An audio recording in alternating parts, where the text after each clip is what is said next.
AICC అధ్యక్షుడు Mallikarjuna ఖర్గేతో KC Venugopal భేటీ అయ్యారు. Telangana MLC సీట్లపై చర్చిస్తున్నారు. టీపీసీసీ పంపించిన షార్ట్ లిస్ట్ ఆ పేర్లలోనే పరిశీలిస్తున్నట్లుగా తెలుస్తోంది. రాత్రికల్లా ఎమ్మెల్సీ అభ్యర్థుల జాబితా విడుదలయ్యే ఛాన్స్ ఉన్నట్లుగా తెలుస్తోంది. మొత్తం 5 ఎమ్మెల్సీల్లో 4 ఎమ్మెల్సీ సంబంధించి ఇప్పుడు మల్లికార్జున ఖర్గేతో కేసీ వేణుగోపాల్ ఒక లిస్ట్ రెడీ చేసి పేర్లని పరిశీలిస్తున్నారు. ఎమ్మెల్యే కోట ఎమ్మెల్సీలకు సంబంధించి సో ఎవరెవరి పేర్లు ఖరారు కానున్నాయనే ఉత్కంఠ అయితే కొనసాగుతోంది. దీనికి సంబంధించి పూర్తి వివరించడానికి మా అసోసియేట్ మహాత్మా ఫోన్ లైన్లో సిద్ధంగా ఉన్నారు. మహాత్మా,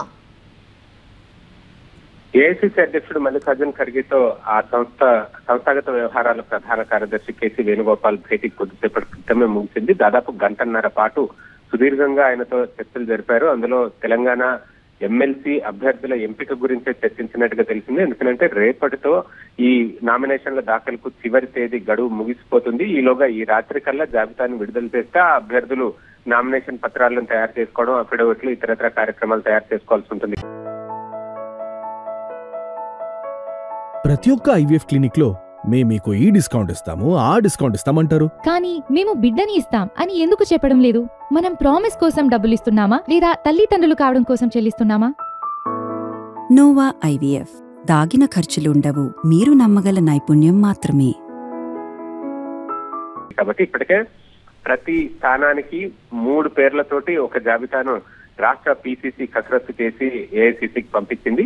మరి ఏఐసీసీ ఆ 3లో నుంచే ఒకరిని ఖరారు చేస్తుందా లేదంటే తమ చాయిస్ కింద ఇంకెవరికైనా అవకాశం కల్పిస్తుందా అన్నది కూడా చర్చనీయాంశంగా మారింది. మొత్తంగా ఇందులో వివిధ సమీకరణాలను కూడా పరిగణలోకి తీసుకుంటున్నారు. అందులో ఓపెన్ కేటగిరీ ఓసీకి సంబంధించి చూసుకుంటే వేం నరేందర్ రెడ్డి, కుసుమ కుమార్ మధ్య ప్రధానంగా పోటీ నెలకొనుంది.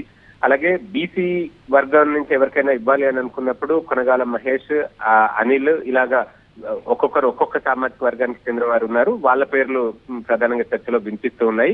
ఎస్సీ ఇలా డిఫరెంట్ ఈక్వేషన్స్, చివరికి మైనారిటీ ఈక్వేషన్ కూడా పరిగణలోకి తీసుకుంటున్నట్టుగా తెలుస్తుంది. సో మొత్తంగా అన్ని ఈక్వేషన్స్ ని పరిగణలోకి తీసుకుని ఫైనల్ గా జాబితాను తయారు చేసే క్రమంలో రాష్ట్ర ముఖ్యమంత్రి రేవంత్ రెడ్డితో పాటుగా ఇతర సీనియర్ నేతలతో కూడా సంప్రదింపులు ఫోన్ ద్వారానే జరిపి ఒక తుది అభ్యర్థుల జాబితాను తయారు చేసే అవకాశం ఉంది. ఈ రాత్రి కల్లా అభ్యర్థుల పేర్లను ప్రకటించే అవకాశం కనిపిస్తోంది.